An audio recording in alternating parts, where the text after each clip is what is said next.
अब यहाँ से आज दोपहर 3 बजे हम लोग हेलीकॉप्टर के थ्रू हिल्सा उड़ रहे हैं।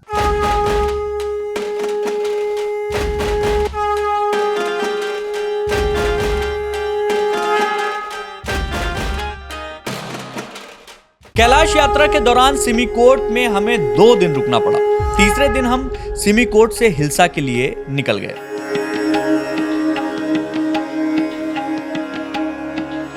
हिल्सा जाने के लिए हेलीकॉप्टर की व्यवस्था विजिट्स कैलाश की तरफ से की गई थी। एक बार में सिर्फ 4 शिव भक्त ही जा सकते थे। सिमिकोट से हिल्सा की दूरी हेलीकॉप्टर से सिर्फ 25 मिनट की है, लेकिन अगर सड़क के रास्ते आते हैं तो ये दूरी करीब 7 से 8 घंटे तक की हो जाती है। बैठने को तो स्टाइल से हेलीकॉप्टर पर बैठ तो गए, लेकिन दिल धक धक कर रहा था। पहाड़ों के बीच से हेलीकॉप्टर अपनी रफ्तार पर था। हेलीकॉप्टर की कंपनी का नाम था प्रभु। हम भी प्रभु जी का नाम लेकर ही दिल थामे हुए थे। जो सीनरी थी वो जबरदस्त थी, लेकिन हाल ही में जिस तरीके के हवाई एक्सीडेंट्स हुए थे उनकी वजह से दिल धक धक कर रहा था। धक धक दिल के साथ ही वादियों का पूरा आनंद लेते हुए हम जा पहुंचे हिल्सा के हेलीपैड पर। हमको उतारकर प्रभु तुरंत बाकी साथियों को लेने उड़ गए। हिल्सा में हम जिस होटल में रुके थे वो होटल था मोक्ष, और इसकी ओनर थी सोनम, जिनकी स्कूलिंग देहरादून से हुई थी। 6 years. 6 years, after 6 years. And then here, this year, you people are the first group. First troop over there. Okay. And our hotel as well. Yes. Because our hotel is new, so Ah, you people are the first welcome guests. superb. So around the year you lived here? No, we are only work for seasonal. Okay. So we are. after that? After that, we go back to Kathmandu. Kathmandu. So this season is start from this month. Actually, you people are late. Ah, Because like okay. this year is late. Hmm. Usually it started from March, April, May, May, starting of May. What is the population of this place, Hilsa? Maybe around, like we have 40 households, 14 household only. 40. 40. Okay. But some are closed Okay. because people are go to China. Okay. travel for Okay. work, Okay. And they keep. Now every village the road is there. Before the Chinese people, like they allowed people easily. Even though like our border people as well, and our border people can go to Kailash easily as well. Oh. Before the corona, let's say before the corona, 2 years before corona, they had stopped it. Restricted us. Amma, you get the chance to go to Kailash Mansarovar? Oh, obviously maybe like she had went there 15 or 20 times more. 20 times. 20 बार आप कैलाश मानसरोवर गई हैं। 20 times. क्या Because, बात है, like, Mahadev. she's from here, right? Before she was here on citizenship, so she can go easily there. She don't need anything pass and all. And then later on, she like she changed the citizenship. Even like she changed citizenship, she went with my father, my late father, and me and my sister and all. Maybe like I went 2 times out there. Oh, Right great. now I can't go, but when I was like, What was the scene? Was she a love marriage or something? my father used to go to Tagalagod for business, and she. Nepal के हिल्सा में ही छोटा सा visa office था जहां हमारे आने की entry हुई। इसके बाद अगले दिन हम नेपाल बॉर्डर पार कर चीन के अंदर आने वाले तिब्बत में थे, जहां चाइनीज इमिग्रेशन डिपार्टमेंट ने हम सबका पासपोर्ट, सामान, मोबाइल, वीजा सब कुछ चेक किया, और उसके बाद चीन की लग्जरी बस पर हम सवार हो चुके थे। हर हर महादेव। ये बस जैसे ही इमिग्रेशन ऑफिस से बाहर निकली, हमारे स्वागत के लिए जिजेंग ऑटोनोमस रीजन फॉरेन एक्सचेंज के तमाम डॉक्टर और अधिकारियों का एक दस्ता मौजूद मिला। उन्होंने सभी शिव भक्तों का बहुत ही जोरदार स्वागत किया। हम लोग चाइना में एंटर कर चुके हैं और इस तरीके से हम लोगों के स्वागत के लिए ये चुनिया और 2025 में इन लोगों को हमारा इंतज़ार था क्योंकि कैलाश मानसरोवर की यात्रा शुरू हुई है। जो भी दिशाओं से 4 अलग अलग वे से लोग आते हैं, इसमें ये ट्रुप इस तरफ से आने वाला पहला है, तो इस वजह से ये लोग बहुत खुश हैं। हर हर महादेव।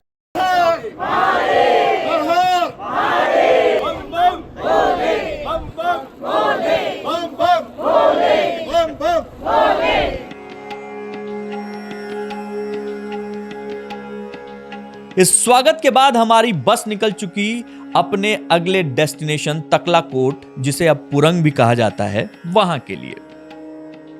रास्ते में हमें पहाड़ ही पहाड़ नजर आए, लेकिन ये वो पहाड़ नहीं थे जिन पर हरियाली हो।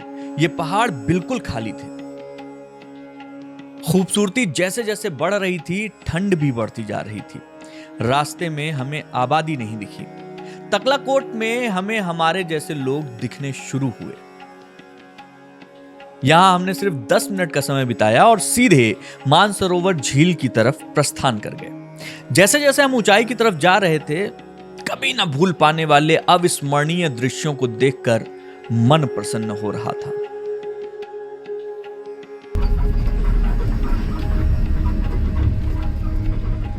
करीब 1 घंटे बाद अचानक समंदर सा कुछ नजर आया, बिल्कुल नीला और बहुत ही सुंदर। यह नजारा देखकर हम सभी आश्चर्य में थे। हमारे गाइड ने बताया ये राक्षस ताल है।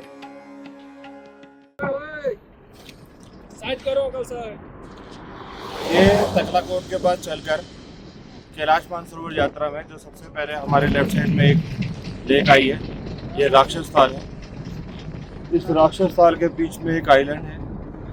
सुनने में आता है कि कहावत है कि उसी आइलैंड के ऊपर बैठ के जो दशरथ रावण जो था उसने तपस्या करी थी, भगवान शिव की आराधना करी थी और वहाँ पर अपने शीश काट काट के चढ़ाए थे और उसी कारण से इसको राक्षस ताल के नाम से जाना जाता है। इसमें किसी भी तरह के जीव जंतुओं का नहीं पाया जाता और इसके इस तरफ डायरेक्शन में जहाँ अभी बादल हैं छाए हुए, कैलाश की पोजीशन वहाँ पर है। कैलाश जो महादेव जी का घर है। गाइड ने कहा कि मौसम साफ मिलेगा तो आपको कैलाश के दर्शन भी रास्ते में ही हो जाएंगे। सबकी नजर खिड़की पर टिक गई। शायद कैलाश का प्रथम दर्शन यहीं से हो जाए। खैर, हमें दिखा तो ये दूर दूर तक जमीन पर फैला नीला आसमान सा राक्षस ताल। दुनिया में इतना सुंदर भी कुछ हो सकता है, इसकी कल्पना नहीं की थी।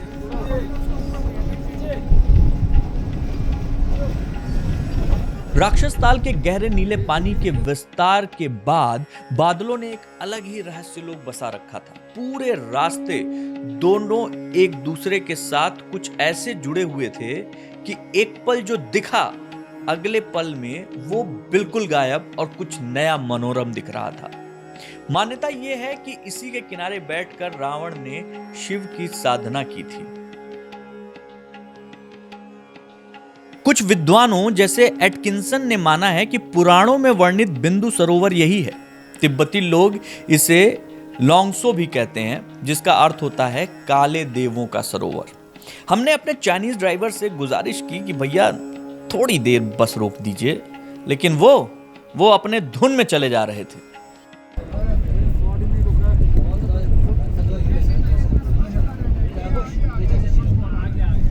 फिर कुछ शिव भक्तों ने बहाना बनाया कि लघुशंका जाना है, रोक दीजिए प्लीज।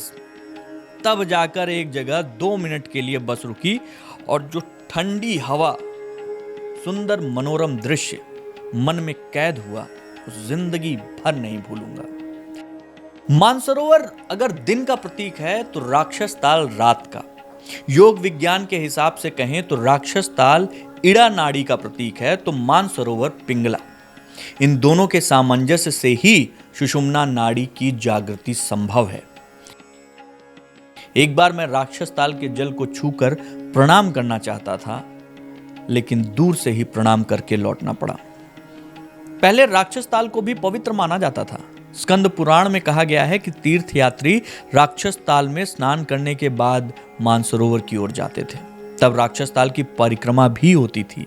राक्षस ताल की परिक्रमा घाटी बहुत सुंदर है। आजकल इसे पवित्र नहीं माना जाता। राक्षस ताल के बारे में एक धारणा है कि इसमें जलीय जंतु नहीं है, लेकिन यह गलत है। मानसरोवर के राजहंस जो हैं वो राक्षस ताल के ये जो द्वीप दिख रहे हैं आपको, यहीं पर अंडे देते हैं। राक्षस ताल को तिब्बती कुबेर का स्थान मानते हैं। कहा जाता है कि उसमें कुबेर का खजाना गड़ा है। राक्षस ताल के बीच में 2 द्वीप हैं। छोटा द्वीप जो है उसको लाचातो कहते हैं और बड़े द्वीप को कहते हैं तोप्तेरमा। कुछ लोग दोप्सेरमा भी कहते हैं। लाचातो द्वीप पर राजहंस अंडे देते हैं। क्योंकि विशाल राक्षस ताल के बीच में होने के कारण यहाँ किसी दूसरे शत्रु पक्षी के पहुंचने की संभावना बहुत कम रहती है और राक्षस ताल के जल में आपको भारीपन मिलेगा। मानसरोवर का जल हल्का होता है, शीतलता देने वाला होता है। राक्षस ताल का क्षेत्रफल 362 वर्ग किलोमीटर है। इसकी गहराई करीब 150 फुट। गंगा छू नाम की एक स्थानीय नदी है जो राक्षस ताल को मानसरोवर से जोड़ती है। तिब्बती मानते हैं कि गंगा छू का पानी दोनों तरफ से बहता है। अभी राक्षस ताल में ही हम खोए हुए थे कि कुछ ही मिनटों में हमें मानसरोवर झील नजर आई। सब रोमांचित हो उठे। अचानक सामने कैलाश पर्वत दिखाई देने लगा। पूरे बस में लोग उठ उठकर कैलाश के दर्शन करने लगे।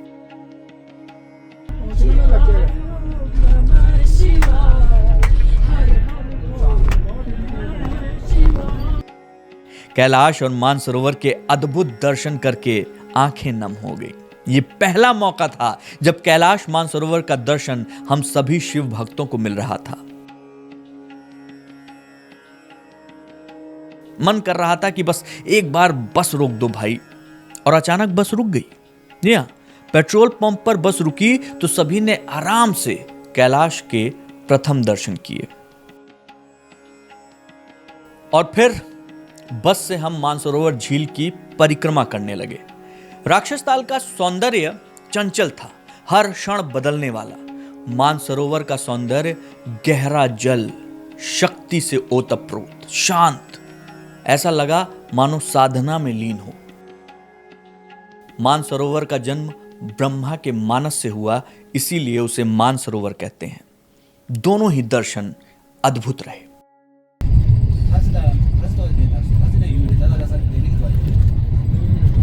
अंधेरा घिर चुका था। हमारी पक्की सड़क छोड़कर कच्ची सड़क हमें मिल चुकी थी। एक जगह रास्ता भटक गए, लेकिन साथ चल रही एम्बुलेंस ने सही रास्ता दिखा दिया। रास्ता हम लोग भटक गए हैं।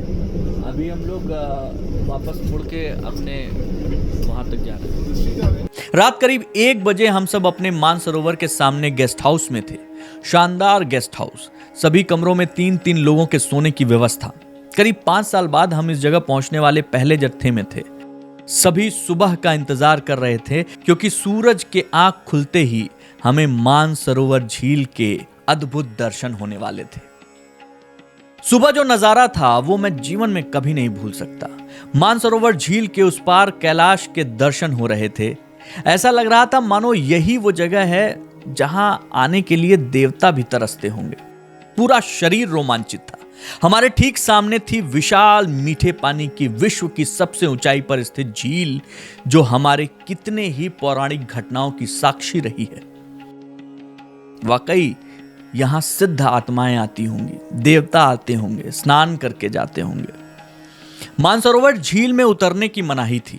हमारे गाइड ने बाल्टी मग्गे का इंतजाम किया और झील से पानी लाकर कुछ शिव भक्तों ने ही स्नान किया। वजह साफ थी, बहुत ठंड थी और पानी बहुत ही ठंडा। शिव भक्तों ने पूजा अर्चना की और कुछ देर हम शांति से वहीं किनारे बैठे रहे। हर हर महादेव, प्रभु ने बहुत कृपा की। हर हर महादेव, बहुत धन्यवाद है प्रभु आपका। प्रणाम है, सत सत नमन। ये देखकर थोड़ा दुख भी हो रहा था कि चीनी सेना के लोग और यहाँ पे जो कंस्ट्रक्शन काम करने वाले लोग हैं, मानसरोवर की पवित्रता के प्रति रंच मात्र भी उनकी श्रद्धा नहीं है। चीनी धर्म नहीं मानते, राजनीति ही उनके लिए एकमात्र धर्म है। खैर, सभी ने वहां से लौटकर सुबह का नाश्ता किया और हम बढ़ चले अपने अगले डेस्टिनेशन दार्चेन की ओर।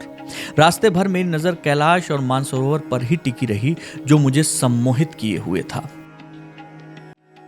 करीब 3 घंटे की जर्नी के बाद हम दार्चेन पहुंचे, जहां एक जनरल स्टोर पर हमारी बस रुकी और सभी को अपनी परिक्रमा के दौरान खाने पीने के सामान को खरीदने के लिए कहा गया। मुझे अपनी बस से ही एक ऐसा तिब्बती शिव भक्त नजर आया जो दार्चेन से ही साष्टांग प्रणाम कर परिक्रमा कर रहा था। उसकी श्रद्धा देखकर सबके चेहरे खिल उठे।